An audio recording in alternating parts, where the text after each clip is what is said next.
Hello guys, welcome back to my YouTube channel. तो इस video में हम डिस्कस करेंगे कि जनरल अवेयरनेस की प्रिपरेशन कैसे करनी है।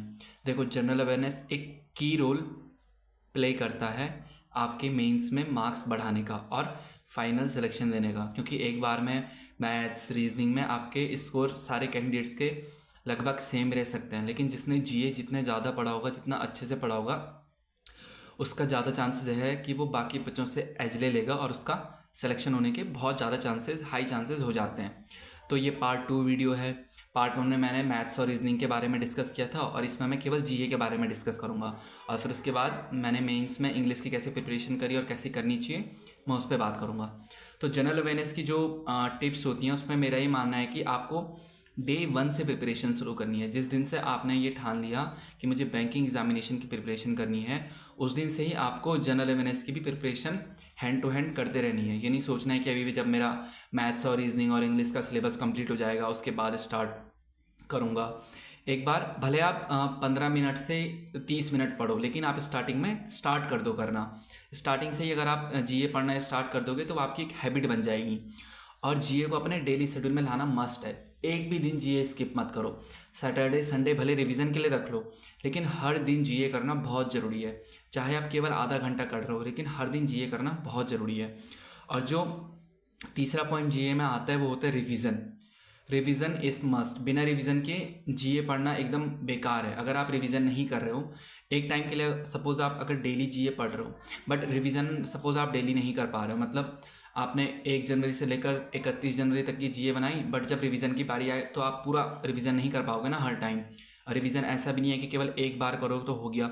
रिवीजन कम से कम मेंस एग्जाम के आने से पहले पहले रिवीजन मेरे हिसाब से कम 10 बार होना चाहिए। Minimum 10 times revision is must, specially in banking examination. क्योंकि अब क्या हो रहा है कि डायरेक्ट क्वेश्चन बिल्कुल भी नहीं पूछे जाते बैंकिंग में, हमेशा डीप डीप और स्टेटमेंट वाइज पूछे जाते हैं। तो जितना ज़्यादा आप रिवीजन करोगे उतने ज़्यादा चांसेस हैं कि चीज़ें आपको रिटेन रहेंगी जब पेपर आपके सामने होगा। तो रिवीजन आप कैसे कर सकते हो? वीकली रिवीजन कर सकते हो, मंथली रिवीजन कर सकते हो। वीकली मंथली से मेरा मतलब है कि आप 1 जनवरी से लेकर 7 जनवरी तक का रिवीजन इकट्ठा कर लो, या पूरा फिर 7 जनवरी, फिर 8 जनवरी से लेकर 14 जनवरी का रिवीजन फिर इकट्ठा कर लो, या पूरा मंथ का रिवीजन एक साथ करो।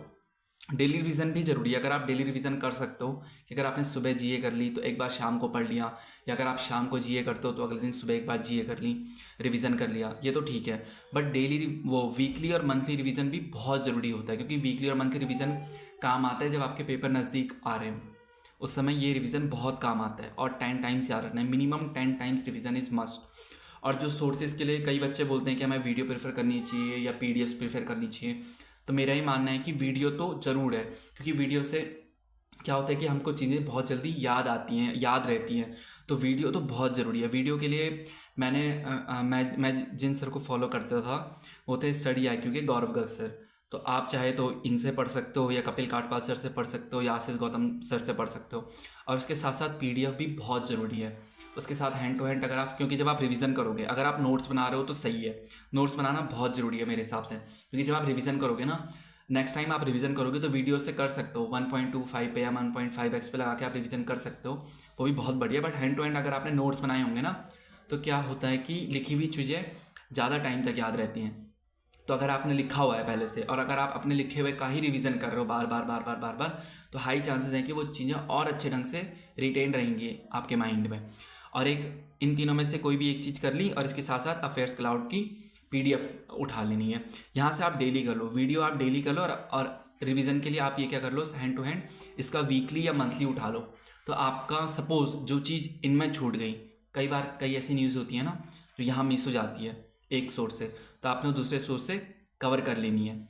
और एक प्रो टिप, 2-3 प्रो टिप मैं ये दूंगा कि बैंकिंग अवेयरनेस करना बहुत ज़रूरी है। जितना ज़्यादा बैंकिंग और फाइनेंशियल अवेयरनेस करोगे, फाइनेंशियल अवेयरनेस में क्या जाता है, MOUs जो साइन होते हैं कि कितने MOUs साइन हुए, कितनी मिनिस्ट्रीज़ के बीच साइन हुए, और किस बैंक ने कौन सी स्टेट को कितना लोन दिया, किस चीज़ के लिए लोन दिया, और टारगेट्स क्या क्या हैं, ये सब चीज़ें बहुत, मतलब इन सब चीज़ों को स्किप तो बिल्कुल भी नहीं करना है। और एक प्रो टिप ये रहेगी कि आपको मॉक देना बहुत ज़रूरी है। जितने ज़्यादा आप इसके मॉक दोगे जीए के, उतने ज़्यादा चांसेस हैं कि आपको आदत बन जाएगी क्वेश्चंस की कि पेपर में किस हिसाब से क्वेश्चंस आते हैं जीए के। तो आप उसके लिए स्मार्ट कीड़ा का मॉक ड्रिल दे सकते हो, या स्टडी आईक्यू में भी मॉक होते हैं, बट वो उसके लिए अलग से चार्ज पड़ता है। तो अगर आप ये नहीं दे पाओगे तो गाइडली के जो फुल मॉक आते हैं ना मेंस के, किसी भी कंपनी के जो फुल मॉक आते हैं मेंस के, उसके आप जीए के मॉक भी देते रहो। भले आपके वहाँ नंबर बहुत कम आ रहे हो, बट ये रहेगा कि आपको नई वैरायटी ऑफ क्वेश्चंस देखने को मिलेंगे, आपका वहाँ से रिवीजन भी होता रहेगा, और जो क्वेश्चंस आपके यहाँ छूट गए होंगे, जो इन्फॉर्मेशन आपकी न्यूज़ या आपकी यहाँ छूट गई होगी, वो आपकी यहाँ कवर हो जाएगी। तो इसीलिए डेली मॉक, मतलब डेली तो नहीं, बट ये मॉक ड्रिल देना बहुत जरूरी है। आप स्मार्ट कीड़ा की दे सकते हो, सबसे बेस्ट है स्मार्ट कीड़ा। ये वाली आप मॉक ड्रिल दोगे तो बहुत ज़्यादा चांसेस हैं कि आपके जीए होंगे। तो जीए बिल्कुल भी मिस नहीं करनी है। जितनी ज़्यादा बार आप जीए पढ़ोगे, जितना ज़्यादा आप जीए का रिवीजन करोगे, उतने ज़्यादा चांसेस हैं कि आपके बेस्ट से बेस्ट नंबर आते रहेंगे जीए में, क्योंकि जीए ही एकमात्र ऐसा सब्जेक्ट है, और इंग्लिश भी इसके साथ में, जो बाकी बच्चों से आपको एच ले जा लेता है जीए में। तो अगर आप ये कुछ 1 2 3 4 5 इन 5 6 बातों का ध्यान रखोगे तो पक्का है कि आपकी जीए में 40 में से 15 मार्क्स तो कहीं नहीं गए, 15 या इससे ज़्यादा ही आएंगे। अगर 40 नंबर का पेपर है तो 15 से ऊपर ही आएंगे, और अगर 60 नंबर का पेपर है तो 20 या 21 से ऊपर ही आएंगे। अगर पेपर जब टफ बना हुआ होता है, टफ पेपर की बात कर रहा हूँ उस समय। अगर इजी पेपर बना होगा, इजी टू मॉडरेट बना होगा, तब तो आप यहाँ पे 20+ ही उम्मीद करो, 20 से 25 के बीच। तो ये सब चीज़ें करनी है तो आपके जीए में मार्क्स अपने आप ही बढ़ते रहेंगे। बट जीए में एक चीज़ का ध्यान रखना है कि बच्चे मेहनत नहीं करना चाहते जीए में, मतलब रिवीजन में ही मौत आती है बच्चों को। रिवीजन सबसे इम्पॉर्टेंट है। कोई फ़ायदा नहीं कि आपने जनवरी से लेकर जुलाई अगस्त तक की जीए पढ़ी है बिना रिवीजन किए हुए। रिवीजन बहुत ज़रूरी है, और 1-2 बार रिवीजन से बिल्कुल भी बात नहीं बनेगी। मिनिमम 9 to 10 टाइम्स आप रिवीजन करो, वो आपके लिए सफिशिएंट होगा, तभी जाके आपके जीए में इतने अच्छे मार्क्स आएंगे। तो इस वीडियो के लिए इतना ही। बाकी नेक्स्ट वीडियो जो मैं बनाऊंगा उसमें मैं इंग्लिश के बारे में बताऊंगा। तब तक के लिए थैंक यू।